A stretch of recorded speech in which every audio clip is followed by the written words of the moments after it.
So when I say fear, when sales, people have anxiety about it. They don't understand what it's fully about, and they realize that they're putting themselves out there, right? They're putting themselves out there to be disappointed, because sales is a numbers game. So you're going to be disappointed regardless. Somebody is not going to buy your product, and people do not like to be rejected. Yeah, that's not really what we want. Absolutely.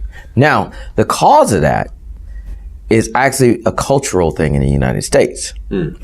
Now, the reason I explain this to you is going to make sense. We live in a Western civilization where whatever we want, if you can afford it, you can get it. Right? Now, if you go overseas and you go to markets, there's no prices. Everything's negotiable. True. That's why foreigners come over and they're used to negotiating, right? It's a market type deal. They always ask, is there a better deal? Right? True. Okay, so the thing about it, when you're a child, everybody's born to sell. But unless you do Girl Scout cookies or some type of stuff through high school, once you get into your adolescence and almost into college, you don't have to sell. Your parents either buy what you want or you don't. So you don't have to go out and negotiate. So that muscle that you had as a child for asking for milk and asking for food and asking for your stuff gets weaker and weaker and weaker. Okay. Now, when you go into college, there's no sales there. There's business, structure, organization, but there's no skills being taught.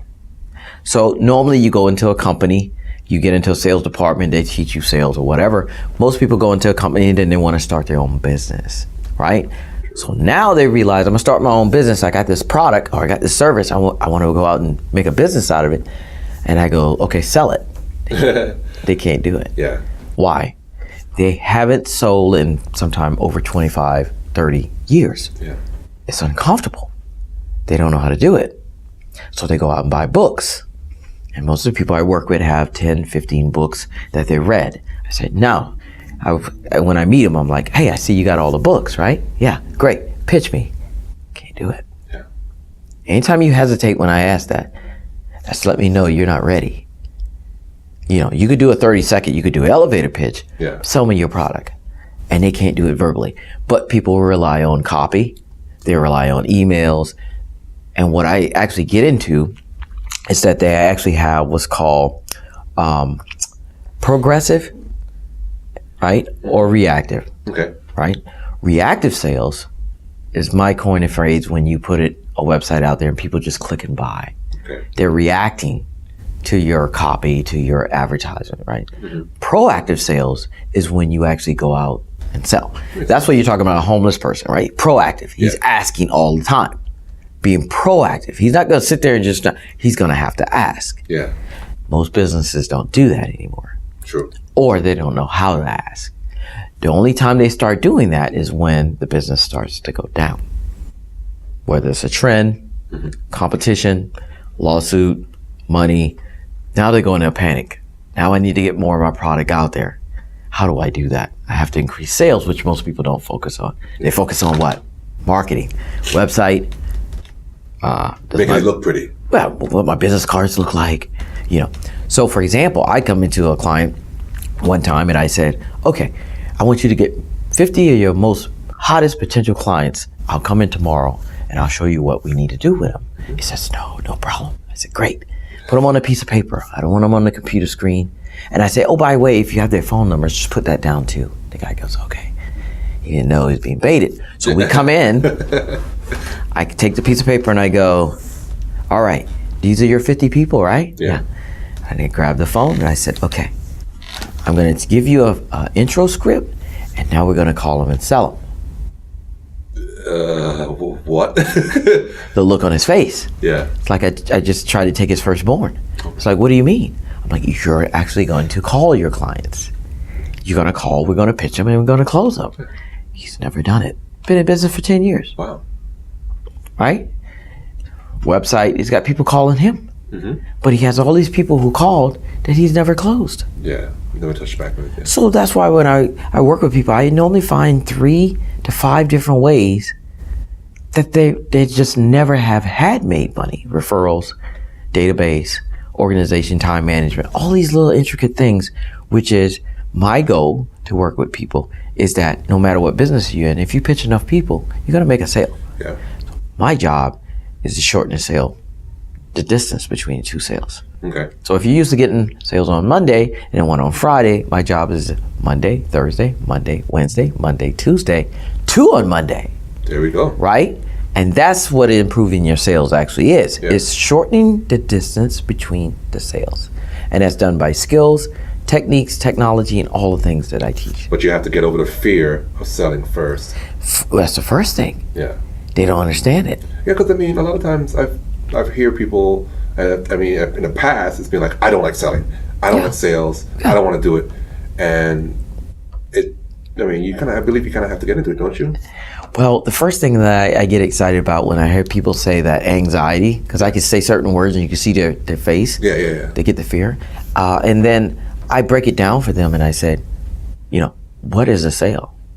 Most people don't know what the definition of a sale is. Yeah. They go products, money, this and that, getting the product, talking to them, building a relationship, all this thing. And I said, it's way more simpler than that. Oh, really? Right. So let me ask you, what do you think the purpose of a sale is? Well, I've heard that it's just the transfer of value for money. I've heard of it, solving, providing a solution. Yeah. Those are the two main ones I've heard before. I make it more simpler than that. Okay. The purpose of a sale is to get somebody to move. Right? It sounds simple. It doesn't make sense when I first tell you that. Right? It's a little bit. The purpose of a sale is to get somebody to move. When a child asks you to pick them up, they're asking you to move. So it doesn't have to do with money. So when you have a website, when you say click here, you want them to move. So a lot of people talk at people. Okay. Instead of asking them, hey, would you like to? Let me ask you a question. Would you buy that? Would you take a look at this? Would you like to test drive a car? It's getting them to move instead of saying, hey, I do this, and this is this, and this, and this, and this, and this, and this, and this, and this, and this. You want it? With no call. You want it? Oh, by the way, this and this and this and this and this. Want it? Right? That happens all the time. Right? And it does this and this. You want it? And that happened the other day on a phone call. The guy just calls you up and just ran. Oh, it's called quick pitching. Yeah. Yeah, it's a numbers game. Eventually, somebody who's gullible enough or actually has time on their hands will fall because they're in business. They're making money, just not on you. You like, I'll never buy that. Somebody else will. Remember those emails in Africa about the king? Yeah. Come over and he's got $500,000. If you can give him $5,000, you can make $1 million. Now, when you looked at that concept, that's a sale. Yeah. And you thought by just a text alone, it's like, this sounds really too good to be true. Yeah. Right? And they tell you, your parents teach you, if it's too good to be true, it's not real. Yes. But they send those emails out and people fly over to Europe and give them $5,000 cash. And the problem is they're so embarrassed by being sold, they never tell anybody. Yeah. So it becomes a secret and it just keeps perpetual cycle. So you took somebody that was in the middle of Kansas, you sent them an email in writing. All you did was write, they're in Nigeria typing it out. You got somebody by the words. Yeah. By you creating movement, had them excited to actually buy a ticket to meet them in London to give them $5,000 in hand that they'll never see again. So you're saying that like getting somebody to move or getting somebody to take action is about building up the excitement. Well, it's about just getting them interested. The first part of a sale is getting their attention. Okay. Right? Sure. Hey, I'm over here. Right? You when you go to a seminar or when you go down the aisle, when you go to a conference, right, you got all these booths. Their job is to get your attention. You're qualified, that's the reason they're there. Right? True. So they bring you in by doing what? Giving away things. Hey, you want to win this? Right? Here. You ever thought about this? Raffle here. Hey, take a look at this. Shoot this gun. Yeah. Or pretty girls. Hey, over here. Right? Yeah. It's the intro. Right? And you're trying to fight for attention against everybody that's there. So it's a sale. When you drive down the street, right? Yeah. and there's a guy that has a big billboard for vasectomies. Right? It's just bam, vasectomy. Right? He's constant. So it's constantly. You're driving past this billboard. Yeah. You're like, man, we got enough kids. Maybe I should give him a call. Right? So after seeing it constantly, getting the attention, you start drawing triggers in your mind. It's psychological. Maybe I should consider that. Right? Same thing when you go down the street and you see a billboard for plastic surgery. Right? Yeah, it's like, I don't need it now, but then eventually it's there. Now it's to the point we're so bombarded with it that normally it takes anywhere between 20 to 30 touches for somebody to actually make an action. That's emails, passing by a number of times, things of that nature. But the fear, when we go back to that, is that people start that with the sale, but they don't know how to finish it. Okay. So, hey, I'm interested in your product. Yeah. Well, let me tell you a little bit about it. Like, okay, you go straight into the presentation, right? Yeah. And you're like, oh, it does this, this, and this. And I've been with people that, and I'm sitting there watching them do the presentation, and I'm like, they done missed 4 steps already. Okay, so they're in the presentation, and people are nodding their heads, they're getting an agreement, and they go, yeah, and that's basically what it does.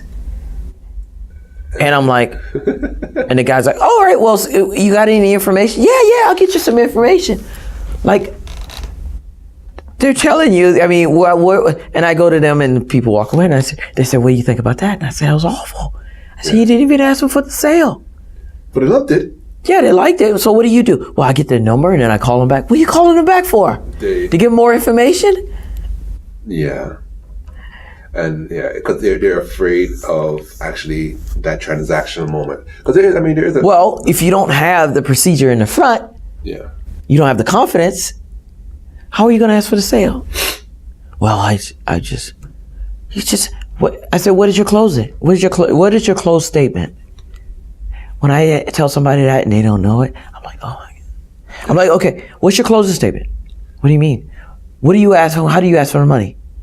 Well, generally I just go, you ready to move forward. I said, what? Okay, so a percentage of your business, when you get it, they pay for a purchase order? Yeah. No, credit card. I said, okay, so your closing statement is, and they still look at me and say, what card do you want to put this on? They're like, it's like asking a pretty girl on a date. Yeah. They're so afraid of getting rejected. Yeah. What card do you want to put this on? Some people never done it. You're like, would you like to start moving forward with this now?